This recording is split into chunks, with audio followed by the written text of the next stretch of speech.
Erev Tov, Shavua Tov, and Mazel Tov. I would like to take this opportunity to bless my dear wife and myself in honor of this past Hey Nisan. Today, Monday, was the 5th of the Hebrew month of Nisan, and it's also the auspicious day of our wedding anniversary, our 32nd wedding anniversary. Mazel Tov, and we bless every single one of the participants of the shir within the entire Jewish nation with all your heart's wishes fulfilled for the good. And we also would like to take the opportunity to bless another a participant of the class who is also a supporter of our shir, the Kaplan family, and specifically Rabbi Yisrael Ber Kaplan, who on the 5th of Nisan was born. Today was his birthday. So Mazel Tov to everyone, and we'll begin with our weekly story. Our story begins with two young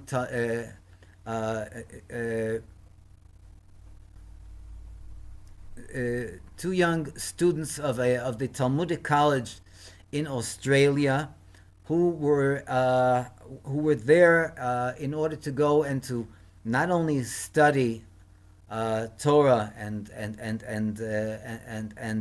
do everything that a yeshiva student is supposed to do for themselves, but they were there, and like all the Talmudic Academy students of the Rebbe's Talmudic academies, we are there in order to go and to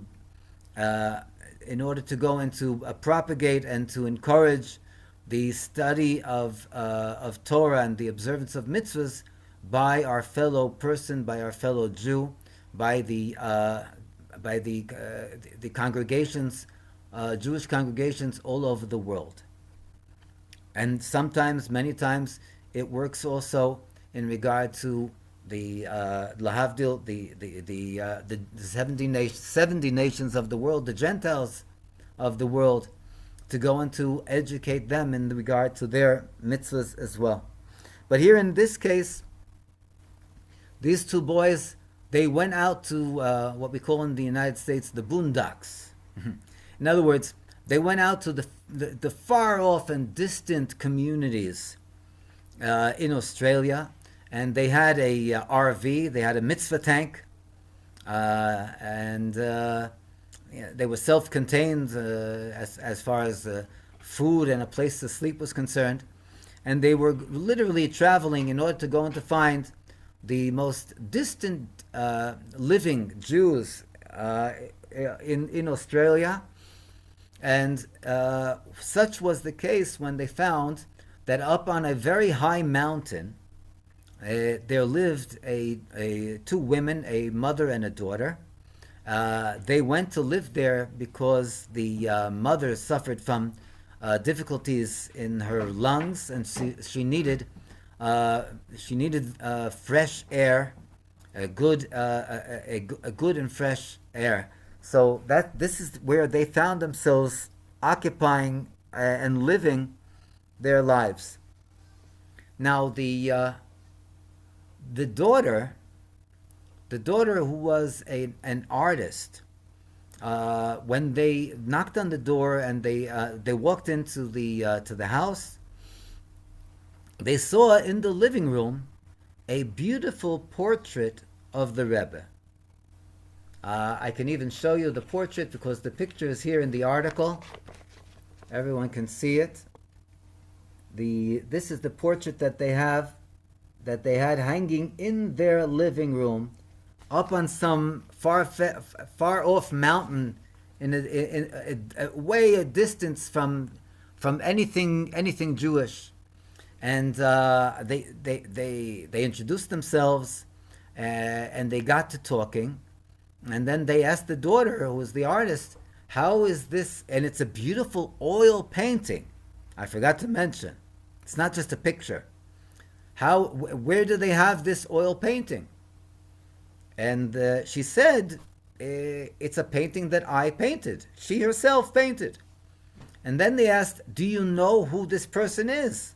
And she smiled and she says, "You better believe I know who this is, because otherwise I wouldn't put all the effort in painting his picture." So they said, "How did you come to connect with the person in the picture?" And she told this amazing story. Amazing story. She somehow stumbled upon the concept that is brought in the Holy Zohar, the holy Kabbalistic writing attributed to Rabbi Shimon Bar Yochai, that just as when the Jewish nation left Egypt, there was the first leader of the Jewish nation, the Moshe Rabbeinu, Moses. So also the Zohar says that in every single generation there is a Moses, a leader of the Jewish nation that exists. And she was very intrigued by the idea, because she knew the story of the exodus from Mitzrayim, the exodus from Egypt. She knew stories about Moses, to the best of her knowledge, about Moshe Rabbeinu, the 10 plagues or whatever. People know about the splitting of the Red Sea, Kriyas Yamsuf. But she didn't know that this is something that is not just a one-time thing, but it's something that exists in every generation. So she went and she did homework. She got on the internet and she did her homework to find out who is the Moshe Rabbeinu of our generation, of this generation. And it was explained very in detail to her that the Moshe Rabbeinu of our generation is the Rebbe Shlita Melech Ha'Moshiach, is the Lubavitcher Rebbe. And she got so excited with the idea that there is a leader of the Jewish generation today. There's a Moshe Rabbeinu that's going to take us out of Golus, out of exile, and bring us to the Geula, to the true and the complete redemption. She got so excited and from the idea that she decided that she's going to paint his picture. And she again did some homework in order to receive pictures of the Rebbe. And she chose from the pictures, the picture that we just showed. And this is the picture that she chose to paint an oil painting on canvas. And this is the picture that she decided, together with her mother, to hang in their living room. The boys were totally astonished. They couldn't believe their ears. And they couldn't hold back their astonishment and their surprise. They expressed it very, very clearly. So the daughter saw that they're so excited. So she said, "Listen, if this is something that excites you, so I have a miracle story to tell you about this picture." So they said, "You have more miracles besides the fact that this picture is hanging in your living room? Please, if you would be good enough to share it with us." She told the following story. She said that a few months ago, half a year ago, so she had to leave. And she was worried, concerned about her mother. She didn't want her mother to be here up on the mountain alone by herself. She's an elderly woman, despite the fact that she can take care of herself. Her health was not, like we said before, the lungs were not the best, but with the pure air of the mountains, she was able to function quite well. But she didn't want her mother to be there without someone to look after her. So she went and she searched, and she found a university student. This university student was very pleased that for his free room and board, he'll be able to live on the mountaintop. I mean, it was a journey to the city, but he was very happy to live there and to have his free room and board, and for that to be able to also in general, the person apparently had a good heart to look out for the daughter's mother. Okay, so 3 months went past. The daughter returned, and she saw that she was not disappointed. She saw that she made a good choice because the university student was very well to do. He looked after her mother, and apparently everything was under control. As the daughter they were having meals together, and they spoke. So in the conversation came up that the mother and the daughter are both Jewish. When this university student, who was actually he was a student from abroad, when the student heard the word Jewish, smoke started coming out of his ears.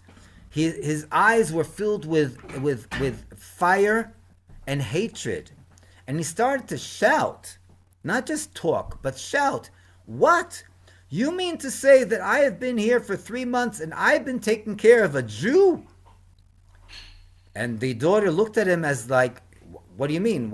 You were taking care of a human being. What does it make a difference to you if she was Jewish or not? He said, I come from an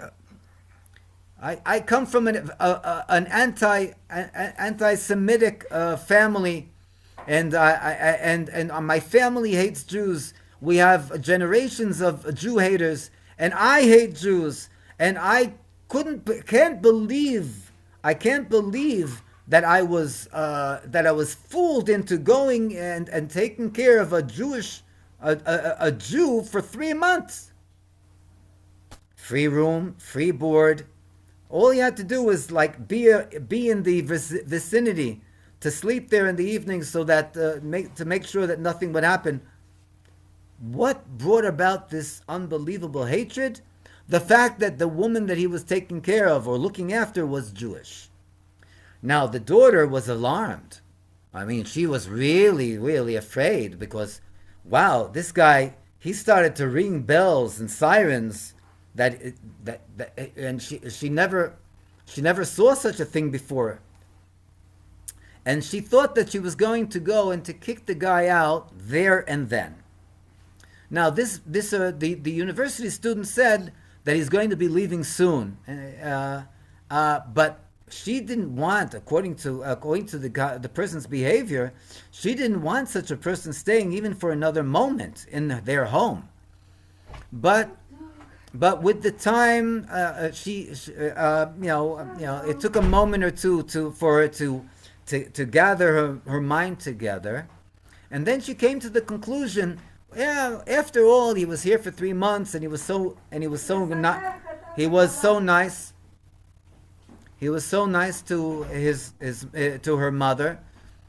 Leaving him here for another night won't hurt, and she'll send him away tomorrow.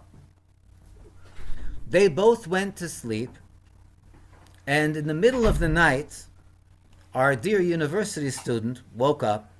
He took a jug of kerosene, and he poured it all over the floors of the home, which was apparently made from wood.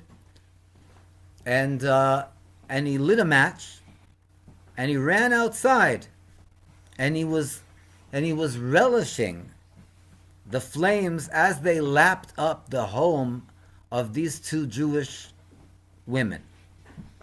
Now, if it wasn't for the fact that the mother was very sensitive, she had very sensitive lungs, who knows what would have been the end. But since she had this sensitivity in her lungs, in her breathing, she immediately found it was indicated to her that there was smoke in the house, and she woke up. When she woke up, she saw the flames, and she woke her daughter up, and the daughter and the mother ran out of the house that was going up in flames. And the miracle, I mean, was unbelievable miracles. They were able to call the fire department. They got a fire engine up in within minutes up the mountain. They called the police. The fire department put out the extinguished the fire, and the police were able to catch the university student, this wicked person that wished to go and to see the end of two Jews, God forbid, going up in flame. Hayo leisia, God forbid, such a thing should never occur. Now came the bigger miracle. After the fire was extinguished, the mother and daughter went inside the house in order to go into to evaluate the damages, and they went into the living room, and on the wall, hanging proudly and high, was the picture of the Rebbe. Everything went up in smoke, but the picture of the Rebbe was 100% intact. Nothing happened to it. Maybe there was a little some ashes and smoke, that had to be cleaned off. But they saw that the miracle was that since this picture of the Rebbe was the leader of the Jewish nation, Moshe Rabbeinu of the generation, was hanging in their living room in their home, that they were under supervision of the Moshe Rabbeinu, and he saved their lives, and the proof was hanging on the wall. And again, this is the picture that the oil painting on canvas that was hanging on their wall, painted by the daughter. Where exactly, literally, the week before Yud Aleph Nisan, the birthday of the Moshe Rabbeinu of our generation, coming up Saturday night, Motzei Shabbos and Sunday, and may it be Hashem's will that in honor of the Rebbe's birthday, we should be able to have the revelation of the Rebbe Shlita Melech Ha'Moshiach on a good and revealed basis, with happiness and joy of the heart, in a manner of calmness and tranquility. And the main thing is, it should be teichef umiyad, mamish, mamish, mamish. It should be immediately now. Yechi Amen. Adoninu Morenu Verabeinu Hamelech Ha'Moshiach Chai v'Kayam Le'olam Voed. Amen.